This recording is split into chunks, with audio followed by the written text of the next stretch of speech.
All right, we're live right now. We're live today. So, what's up, everybody? What's up? I'm in a cheerful, good mood, and I figured, you know what? Like, besides just talking about certain devices, besides talking about, gossip stuff like that, never really did an episode where we talk about some of the wackiest and most outside the box ideas that there could ever be in mobile technology, that they could ever advance in mobile technology.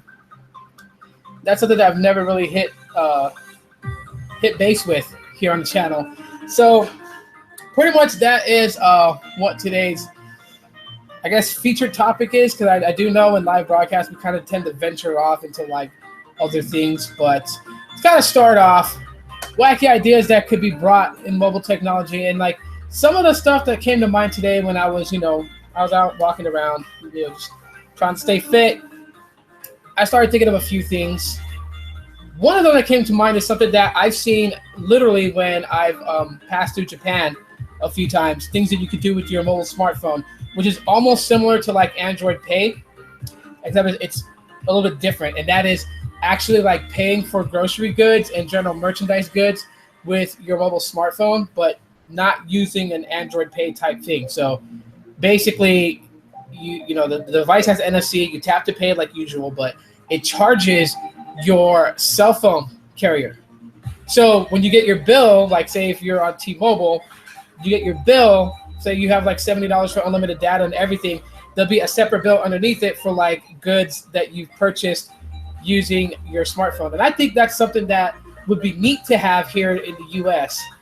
How about a sticky phone? We already use clips to hold the phone.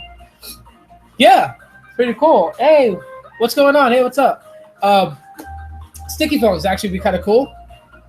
Like just you don't need a clip or nothing like that to hold it on, right? That actually be kind of cool.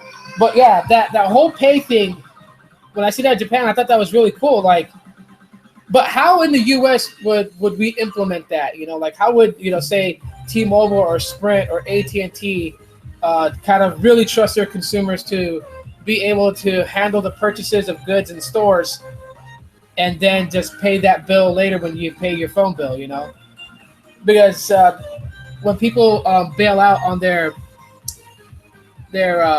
mobile service provider for someone else, sometimes they don't even port their numbers or do it the correct way. They just let the phone shut off and they go in to open an account with somebody else. So I think that would kind of be like the honest, or not the honest, but the most as reason why that they wouldn't do that. But I think it would be super cool to actually be able to buy groceries and general goods and stuff like that from like Walmart. Maybe like they could partner up with Walmart or Target or certain select stores that will allow to partner up with say a carrier and allow you to purchase goods and having it charged to your mobile cell phone bill rather than just paying up front type of thing. That would actually be kind of cool.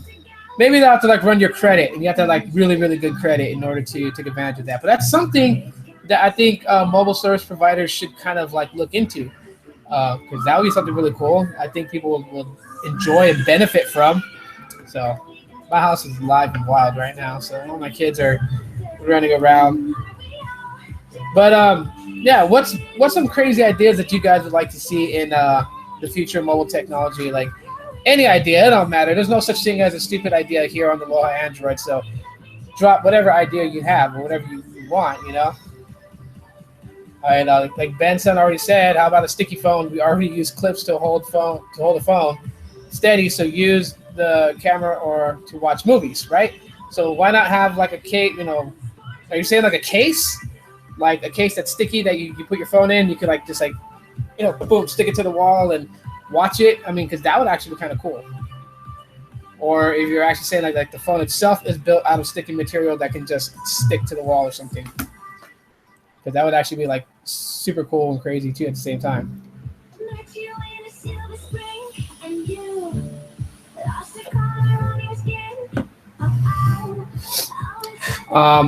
Besides that,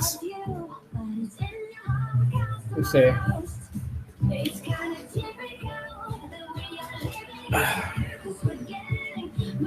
I'll probably speed this out into like stuff about CES too. Like, how many of you guys actually caught CES? Because that would be something.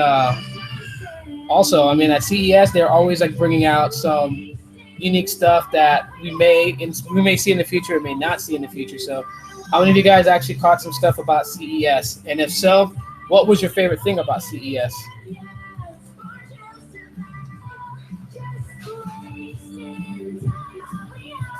Hey, Isaiah, what's going on? How about a phone projector? Don't they already have one with the Moto Z? Like one of the Moto Z modules is actually a projector. I mean, it's not probably the clearest. Well, it's not going to give you the clearest image, say, on your wall, but good enough to still, view and see and whatnot. So, but I like that though, phone projector. Now, if you're talking about like a non-module type, like an actual, built-in thing onto the phone itself, and not a module you bond with the phone, that would actually be pretty cool too. But CES, guys, things about CES, because there was some wacky stuff I saw. People that vlogged about CES.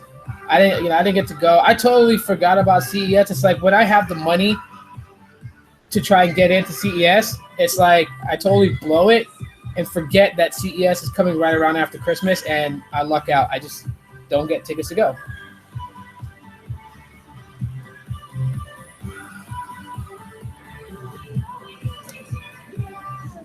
But I would love to go to CES next year. I probably just have to like put it in Google Keep and just just stay memorized to go. I think one of the things that I kind of enjoyed from CES was the ZTE Blade 8 Pro. Like, I was watching someone stream during the keynote at CES. I thought it was actually pretty cool. And I'm hoping that that's a device that will come over to Boost Mobile and will actually be renamed the Warp. That's a possibility.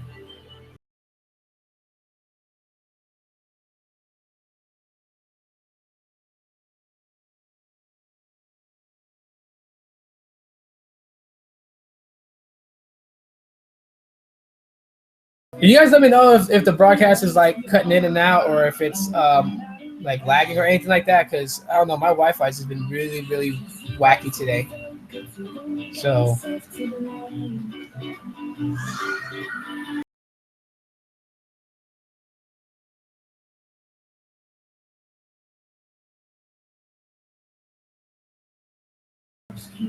another thing that I think that would actually be kind of cool, is when it comes to, how they're implementing Android into mobile vehicles.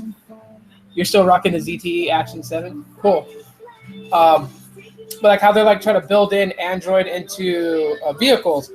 Now, I haven't read anything about it, so it may exist, it may not exist, but would be also cool to see like you can unlock your car with the tap of your phone, like with the NFC, and use your car as a car key, and just like tap, say that like an NFC pad on your door, and just, boom, tap it, your door unlocks, and then there's an NFC pad like where the ignition is at, and tap it, and your car starts. Or you could just have it paired via Bluetooth or via Wi-Fi direct.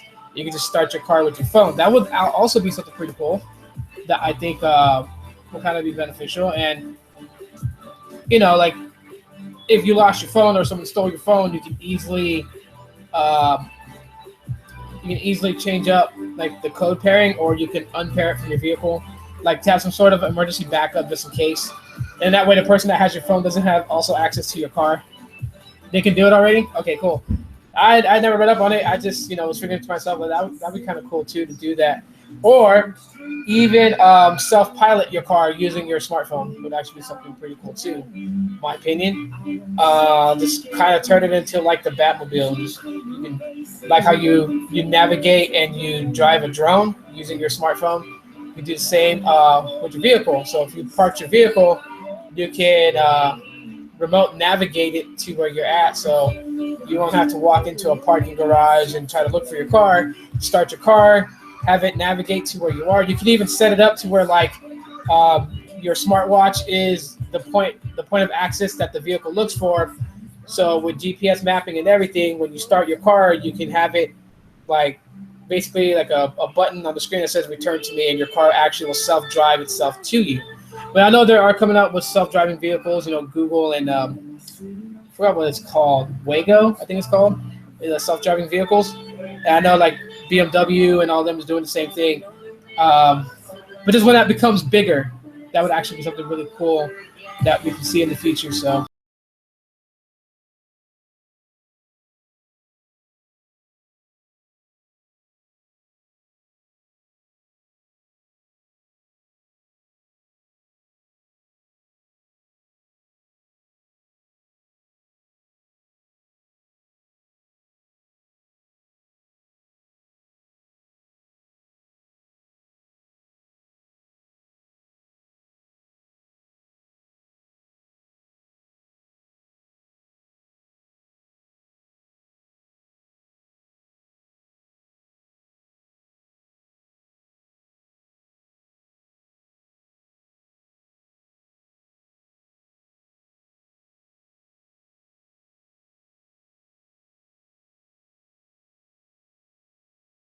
4 viewers back in. I don't know. Today's like feels like it's like slow today. Like it's up and down. People are in and out.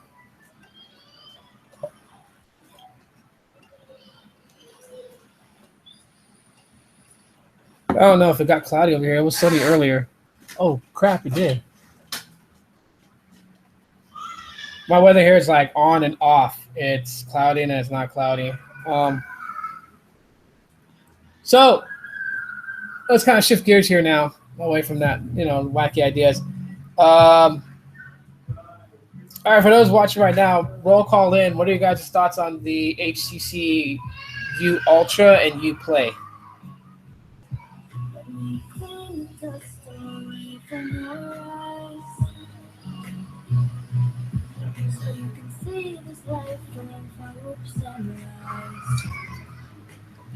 I'm actually, I don't know. I don't know if this year is going to be the year for HTC. Maybe I'll do a separate broadcast about that.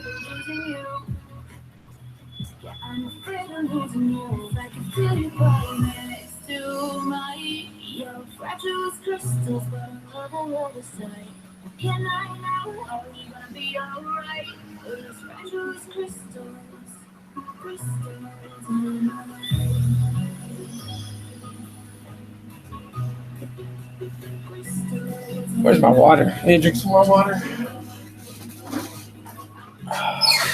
Trying to drink more water lately.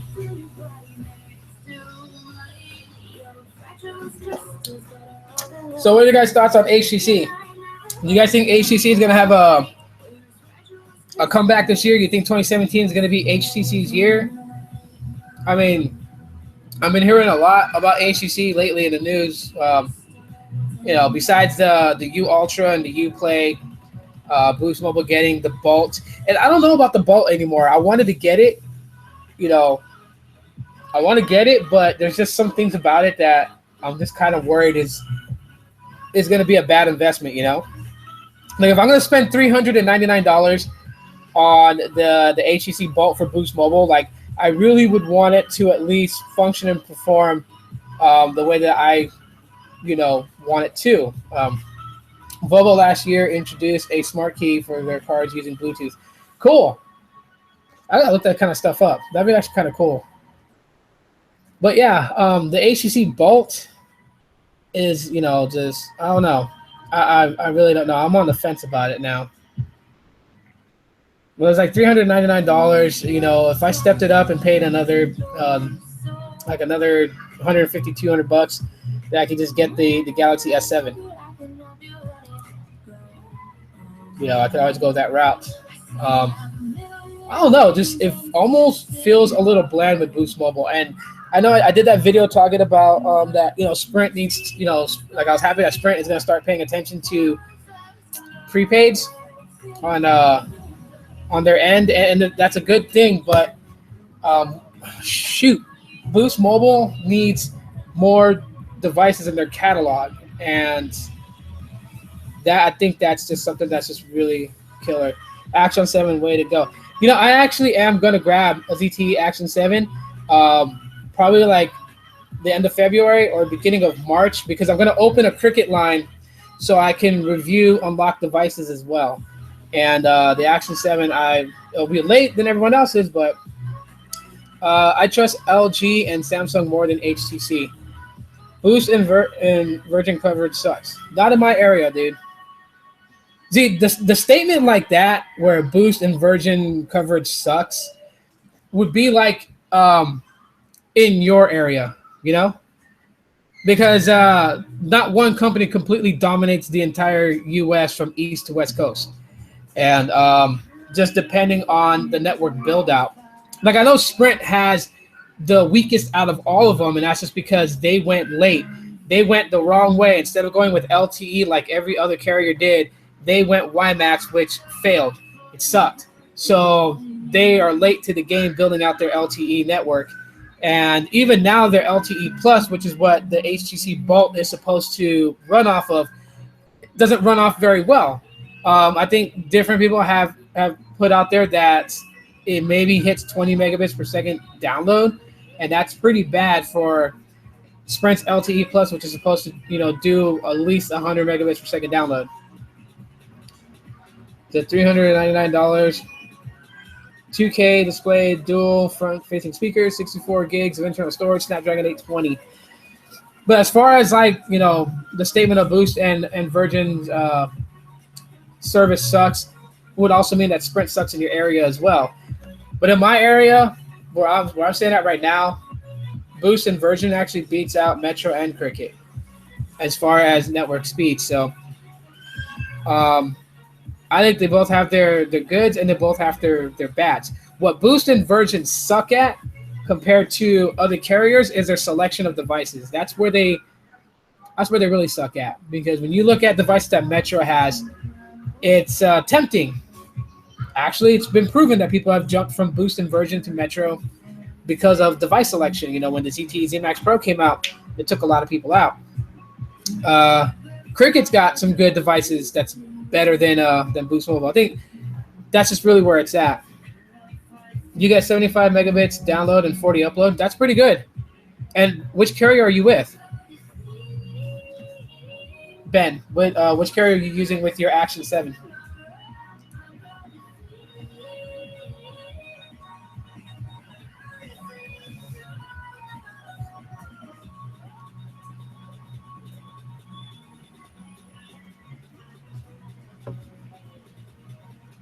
I used to have 4G LTE for Virgin and Boost and coverage, and it was awesome. Now I only have 3G coverage if I was on Virgin. How? I wonder why. That's kind of odd. You used to have LTE with Virgin and Boost in your area, but now you only have 3G coverage. And you're in the same area, right? You haven't moved or nothing, so that just seems a little bit odd because it's like just on the outer rim part of the 4G LTE. Yeah, you haven't moved. Yeah, so you used to be able to pick it up, but it also depends on devices that you have, because there's devices that the antennas are a lot stronger that's built into them versus other ones. So say my ZTE Warp 7. In my house right now, if I had it thrown on my Boost Mobile account, I would get roughly maybe about three bars LTE. Now with on my X Power, I get 4 bars, and both are going to be activated on Boost Mobile, so it's not really a change up. It's just the hardware, so that could also be make a major play in it too. But yeah, if you're on the outer rim and you're barely touching LTE, then yeah, you're going to have issues like that. I mean, have you switched to say Metro or Cricket to see maybe if AT&T or T-Mobile's signal is good in your area? Because that's always gonna play a major factor in. I mean, do you know what today's update for the Galaxy J3 was? It was a security patch. I got mine's 2 days ago. I posted it on Instagram that I had a security update. It was like 53.36 megabytes. Very small patch. In terms of voice coverage for Virgin, I used to be in good, excellent. Now it's in fair coverage. Yeah. I have the LG Phoenix for Go. So you got AT&T now, and how's the network coverage for AT&T in your area? Do you getting like full bars and everything? One thing about Boost indoors, I have 8 to 10 megabytes down. Now I get 75. You have an Action 7 on Boost Mobile, Ben? Oh, you have Ben. Sorry, I didn't see that. You have Metro. Okay, okay.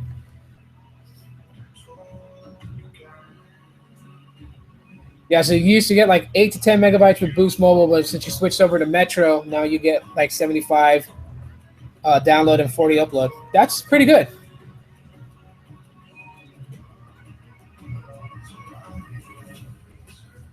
See, now, like with Metro, do you have to call in to? Do you always have to call in to swap your device? Like if I bring an unlocked device to Metro, can I just pop that SIM card out and put it in another unlocked device, or do I have to constantly keep calling and switching the IMEI numbers? No marshmallow, that sucks. It's not going to get it, right? No, it's not going to get it. It may. Well, let me say it's never going to get it. It may. Surprisingly, it may. I think when the J3 2017 comes out and it doesn't sell enough, that's going to be the punchline to all of it.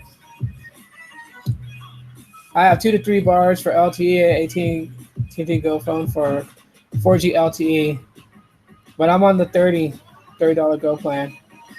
So Wi-Fi data only. Oh, okay. You had the Warp Elite on Boost. All right. And unlimited talk and text. Okay, cool. Yeah, call in, but it's free. I don't know.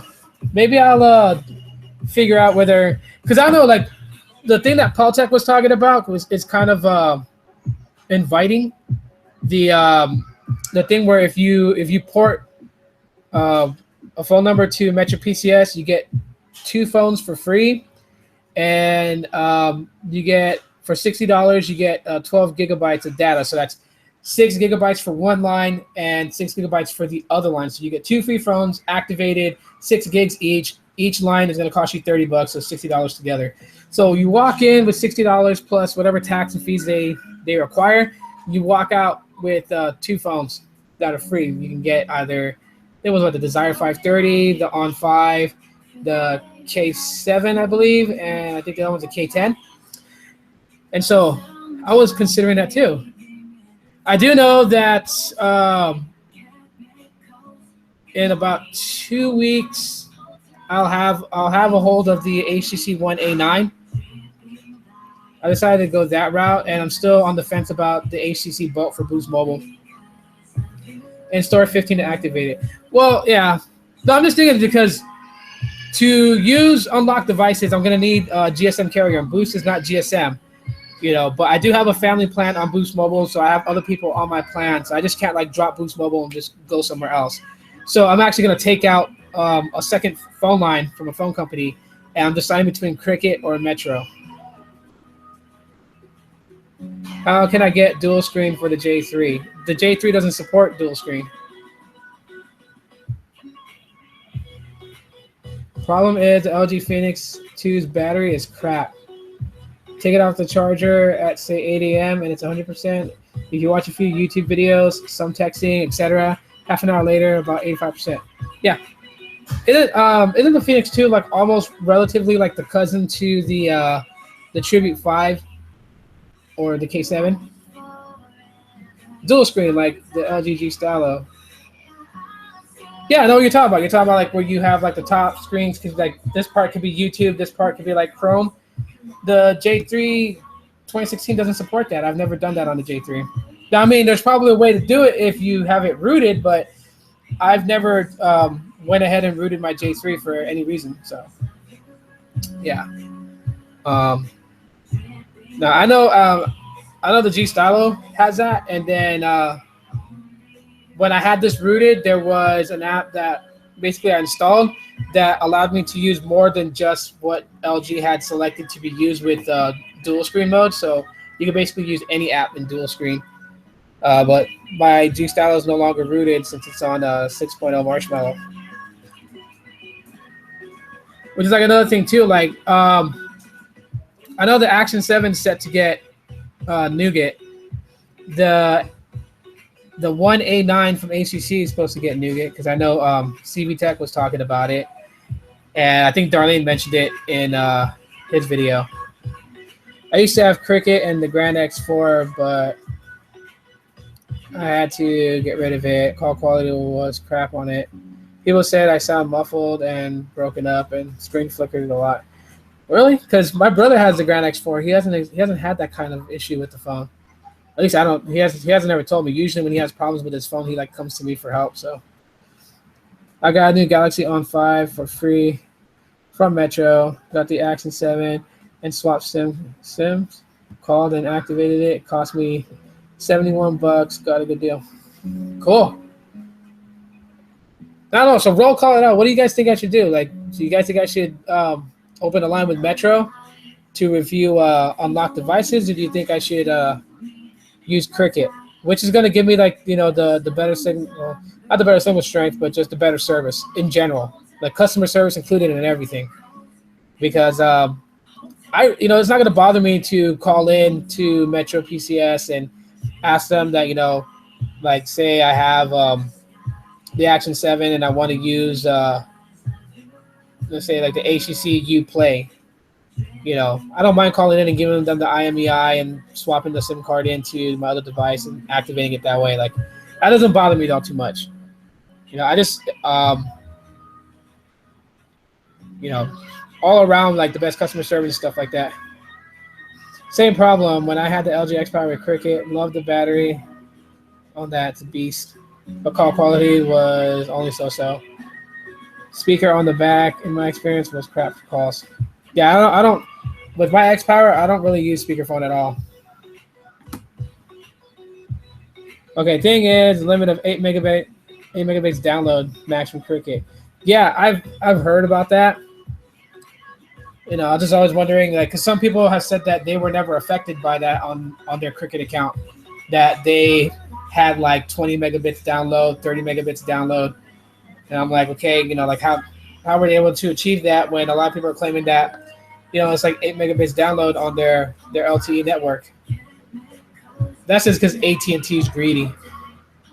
Me personally, when I think about it, there is no real reason for them to data cap any Cricket customers at an 8 megabits per second download speed. There's no reason for that. That's just AT&T being buttholes.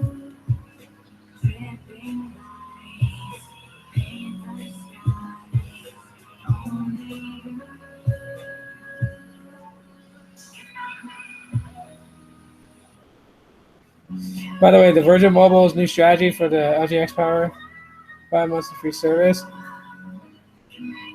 Yeah, that's just because not a lot of people are gonna bite. When you think about it, and if you really break it down, $35 times 5 is $175. You're getting the X Power for basically $4 and like 99 cents or so on like that. Now it has a plus and a down to it, but I think something like that promo shouldn't really have been cut. Shouldn't be cut just yet right now, because Virgin Mobile is living on a pulse. They're not dead; they're just living on a pulse. If they find a way to bring back, more consumers, and they kind of re-up their customer base, then you can drop something like that. That would be something I would say would be a method to use as retention and not to get new people. Like, they're trying to say it's disruptive. Honestly, I really would, this is just me, okay? If I was running Sprint, Boost Mobile, Virgin Mobile, you have a lot of people that want to buy Boost Mobile phones and Virgin Mobile phones, but they want to activate it on Ring Plus or on Freedom Pop. They want to take it to these freemium companies. So you have two prepaids. You have Boost Mobile, which you say you're going to make it better to compete against your other competitors, right?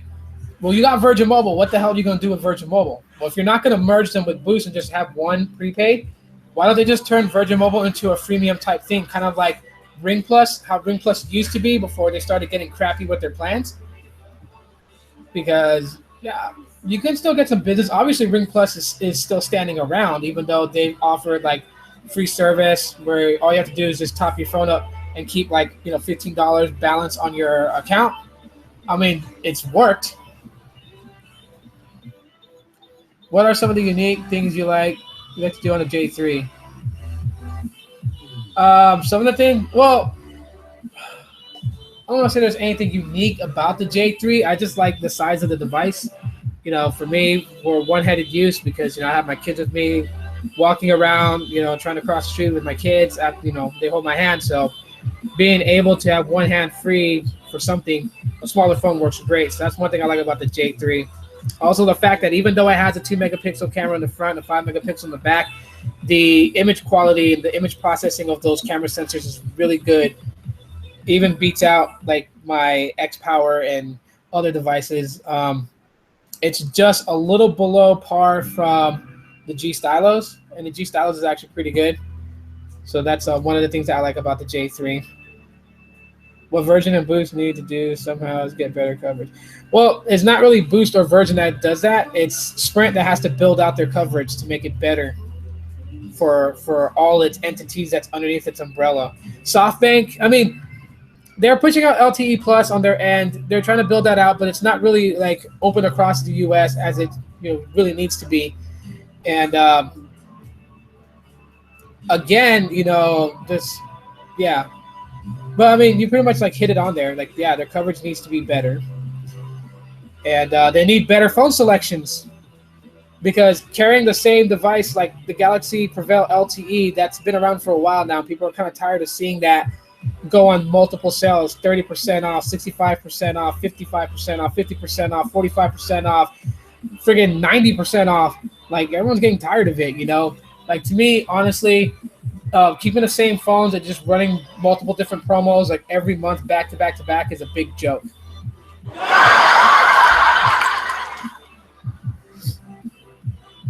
I'm hoping we'll see 32 gigabytes as standard for under 199. But that's a good topic. You guys tell me, all right, for this year, for the remainder of this year, budget devices, let's call it under $249.99. What do you think the norm should be, like the standard should be from devices coming out on forward to the end of the year? We already got 32 gigabytes said. 32 gigabytes should be the minimum, right? So double from what last year was from 16. Which I highly doubt will happen, because, I mean, for how long did they keep 8 gigabytes as the norms for budget devices before they decided to up it to 16 gigs? It was like for like 2 or 3 years before they decided to start going at 16 gigs as standards. But 32 is nice.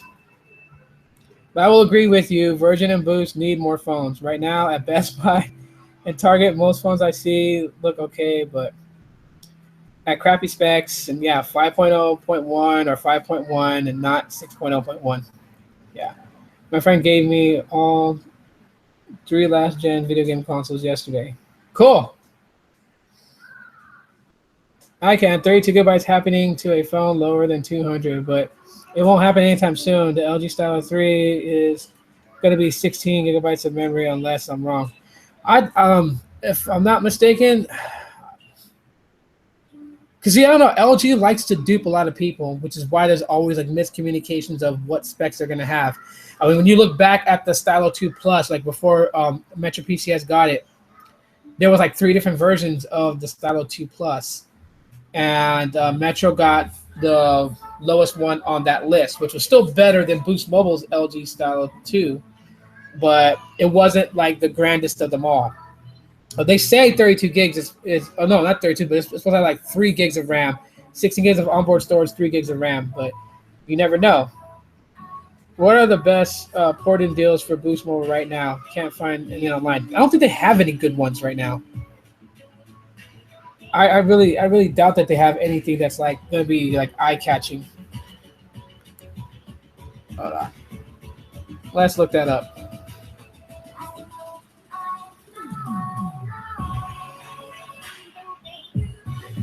Well, kind of. I mean, yeah, it's going to look similar to like, well, this is a G Stylo. This is not the Stylo 2.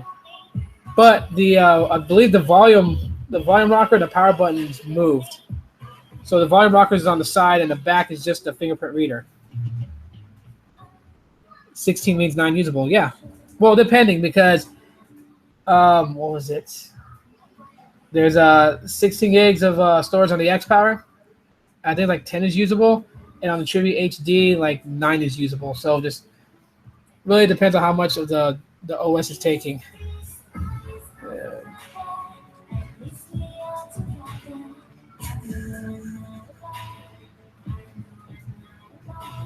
Let's see port-in deals right now. Let's see what they have. It's funny. I type in Boost Mobile port-in deals, and they give me Verizon's, and that's for Verizon. Less depending on updates too. Yeah, that's true. Honestly, you know what? Going back to the whole wacky ideas for future mobile tech, one wacky idea that mobile carriers would probably laugh at is that they would implement this thing of stop loading your bloatware on the phone, or if you do, allow us to uninstall it, or allow it to be a download pack from the Play Store. Like I don't know if some of you guys that have like Boost Mobile go into the Play Store, you'll see like apps for Boost Mobile, and you click in there and you'll see like Scout and AirG and Boost TV and Boost Music. Why don't they just put their freaking bloatware apps in there? If we want it on our phones, we can download it ourselves. But if we don't want it, we don't have to download it. Because I get, I'm with you and with a lot of people on that. The killer thing that kills a lot of carrier devices and why people kind of look towards unlocked devices now is that dang bloatware. Add 8 gigabyte phone, 3 gigabytes usable after updates. Yeah. Let's see. Instant savings. Well, that's like $100 off an iPhone 5S, $20 off the Warp 7. So I really don't see anything on here about port-ins. They just have like their deals. Plus, I'm looking on the mobile app too, so I don't know. Maybe I'll do a separate video about that when I get like all the deals. I'll do that. I'll do another like Boost Mobile deals video talking about like the port-in specials and all that other stuff. I know people are interested in it.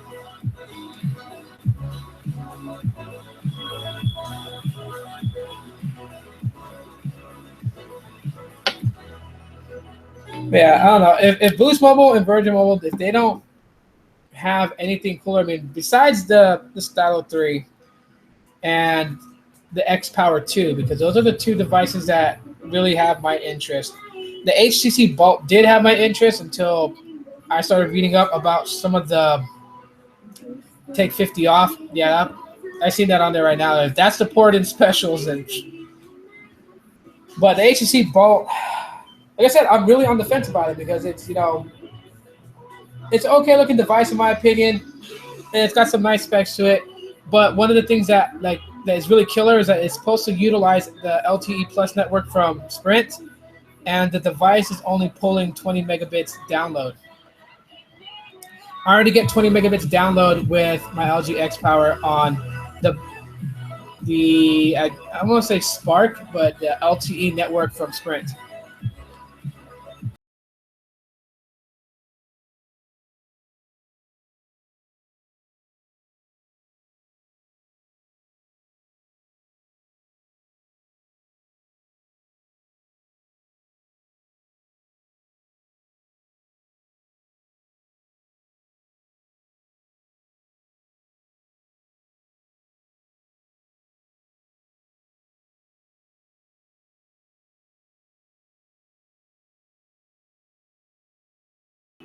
One thing I find weird is that Ring Plus is way slower than Boost Mobile, yet they both run Sprint. That's just absolutely crazy.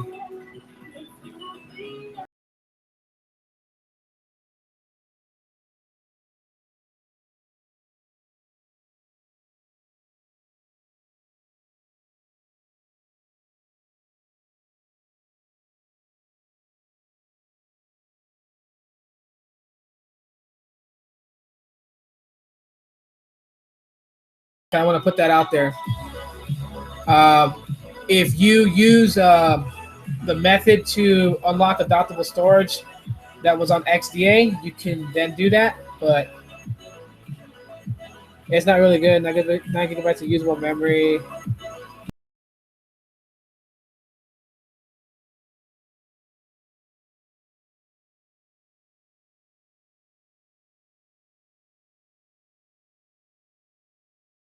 I really can't tell you how the plan is because I don't have Virgin anymore. I use Boost, but if it's it's using Sprint's network just like Boost is, and I've had the 5 gig plan on Boost. So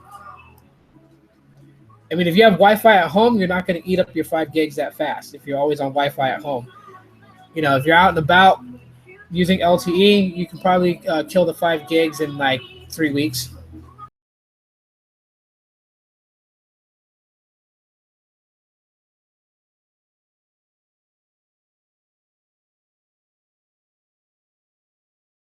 Well, 16 gigs, Aaron, when it says 16 gigs, that's the entire amount of what the internal storage is. But the operating system, Android, does take up a portion of the internal storage. So your whatever's left over, which is 9 gigs, is what you really have to work with. You don't have the full 16 gigs. That's one of the tricks from OEMs that they like to do. Like they'll tell you, like for instance, Ben can probably tell you about this, but like the ZTE Action 7, they'll tell you 32 gigabyte internal storage. After the OS takes up a portion, you're left with like, let's say 24, 25 gigs available. One thing I learned myself was that you don't have to update all the updates, only what you're going to need is by setting in the Google Store and clicking only when you want to update it. Yeah, you can always turn off the auto update in the Google Play Store. You can only update what you necessarily need to update. Like if an update really needs to be an update, like say like it's a major bug fix, then yeah, that'd be a time to like update. But if it's like a minor thing, like a Facebook thing, like a Facebook update because they changed the font, like that's not really a real reason to go and update. Oh, sorry, 64.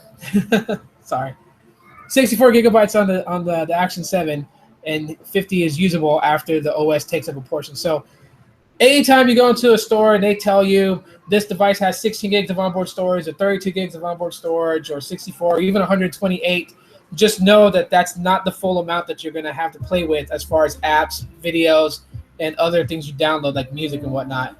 A portion of it is going to be taken by the Android OS. Just think of it, the internal storage, think of it like a computer hard drive. And part of that hard drive is eaten up by the operating system, which you need to run on your smartphone. So would you stick with the J3? I actually do. I've said in past videos, well, I have it right here with me. But the two like main daily drivers, like if you knew me like personally, we pass each other on the street or something like that every day, like on the way to work or something like that, you would know that these are the only two devices you'll ever see in my hands as I'm walking. It's these two right here, the X Power and the J3. Just depending like what I feel like using. If I feel like using LG or Samsung.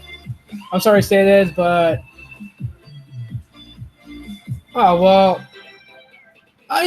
John's cool. I don't like, I appreciate it. I don't compare myself to anybody.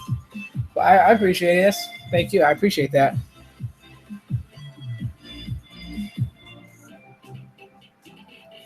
I mean, every one of us, we have our own ways of doing things. I'd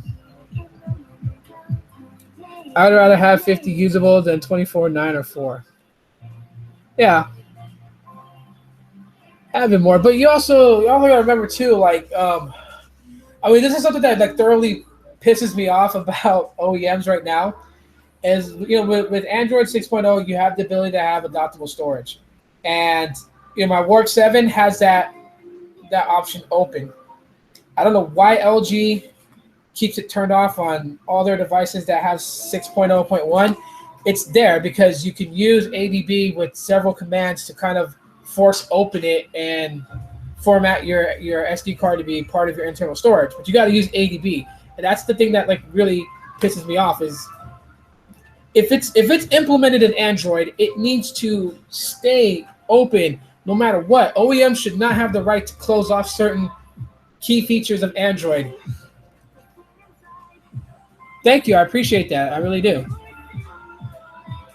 The Reaper 2065. I appreciate the sub. I really do. That is something that I think Google should enforce with all OEMs is, stop blocking features that we put into the Android OS. If it comes native in Android OS, then whatever OEM wants to put their skin over it, leave that open. Don't close it off. That's something I think. Another thing too that kind of annoys me about Android in a whole is like, okay, I know not everybody swaps phones like I do. People like buy a phone and they'll use it for what it's worth. And me, I change phones like I change socks, which is a bad habit. And but when you do switch your devices, it's annoying. Like if I got like a lot of Facebook posts today and I've checked them on this phone, and then tonight I swap from this phone to my J3, it annoys me when my J3 has to overload those same notifications that I've already dealt with. There needs to be a smart notification system implemented in that if I check this Facebook message or if I swiped it away on one phone, if I boot up another phone, I don't need it regurgitating it unless I turn that feature on. That should be a feature you turn on if you don't want to miss notifications, but that shouldn't be a default thing where my phone's just going to blow up for 2 minutes straight. Because like if I don't activate this on Boost Mobile for say like 3 days, it will take me literally like almost 20 minutes to set up this device again. Like after I swap the device on boostmobile.com, before I can like set up Aloha and all that other stuff that needs to be logged in, like Snapchat, because you can't like dual sign in on 2 different devices. I gotta wait 20 minutes to do that because I want to get like bombarded by all these YouTube notifications and Facebook notifications and Twitter notifications. It's like I checked those already, Well, I'm waiting for something bigger, and I love the J3. For the J7, the J7 is actually a really good option up from the J3. Like if you want to stick with Samsung, the J7 is top of my book as far right now for a Samsung budget device on Boost Mobile. J7 would pretty much like be it. Yeah, I have like 5 or 6 phone reviews on my channel, all within a 6 to 8 month time span. So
and subscribe, click that bell option, so now I'll be notified. And I like looking at games, and it's not a thing of like whose video is the best or whose video is not the best. Like you got something interesting to say, I'm there to watch. All right, babe, I'm coming. I know it's dinner time. So anyways, guys, thanks for popping in and hanging out with me for this live broadcast. Dinner time, so I gotta go and eat now. I'll probably do another live broadcast tomorrow. Maybe we'll have like a better topic to talk about. But anyhow, so hopefully you guys have a great rest of your day. Tomorrow's Friday, so we'll have a TGIF moment tomorrow. Thanks for subscribing and for the comments, guys. You guys are awesome. And I'll see you guys tomorrow, guys. Bye.